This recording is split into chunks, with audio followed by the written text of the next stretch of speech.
اردو کے مشہور شاعر آتش کا ایک خوبصورت شعر ہے، سفر ہے شرط مسافر نواز بہتی رے، ہزار ہاں شجر سایہ دار راہ میں ہے۔ یہ شعر اس لیے خوبصورت ہے کہ اس سے پودوں اور درختوں کے فائدے صرف 2 مصروں سے واضح ہو سکتے ہیں۔ پودوں اور درختوں کی ہزاروں قسمیں ہیں اور ہر قسم کے پودوں اور درختوں سے سینکڑوں فائدے حاصل ہوتے ہیں۔ ایک یہ فائدہ ہی کیا کم ہے کہ درختوں سے مسافروں کو چھاؤں ملتی ہے۔ پھر ہر درخت پر مختلف پرندوں کے گھونسلے ہوتے ہیں، طرح طرح کے رنگوں کے پھول کھلتے ہیں، ہر ذائقے کے پھل لگتے ہیں۔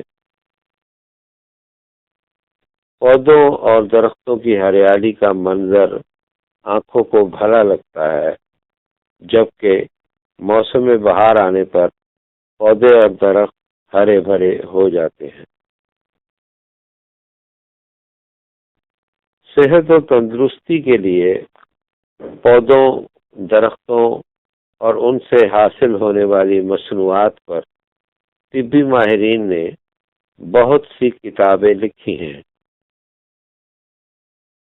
اس سے معلوم ہوتا ہے کہ طب کے لحاظ سے پودوں اور درختوں کے کس قدر فائدے ہیں، اور اس سے بڑھ کر یہ کہ صحت کے لیے صاف ہوا، آکسیجن بھی پودوں اور درختوں ہی سے حاصل ہوتی ہے۔ پودے اور درخت کاربن ڈائی آکسائیڈ گیس کو ہوا سے جذب کرتے رہتے ہیں اور آکسیجن مہیا کرتے ہیں۔ بارش برسانے میں پودے اور درخت بھی حصہ لیتے ہیں اور موسم کو خوشگوار بناتے ہیں۔ تعلیم کے لیے کاغذ،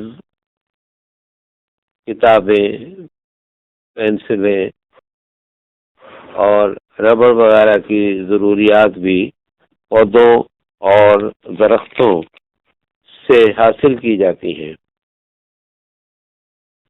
رہائش کے لیے مکانات کی تعمیر میں لکڑی استعمال ہوتی ہے، اور پھر مکانات کی تعمیر کے بعد آرائش و سہولت کے لیے فرنیچر بنایا جاتا ہے۔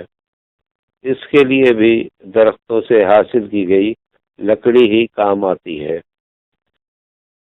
یہی نہیں بلکہ ایندھن کی ضروریات بھی پودوں، درختوں اور ان سے بنائی ہوئی چیزوں سے ہی پوری کی جاتی ہیں۔ غذا کے لیے سبزیاں، اناج، پھل اور خشک میوے وغیرہ بھی تو پودوں اور درختوں ہی سے حاصل کیے جاتے ہیں، جن میں آم، امرود، آلو بخارے، خوبانی، بادام، اخروٹ، پستے، گندم، چاول، مکئی، بھنڈی، کدو،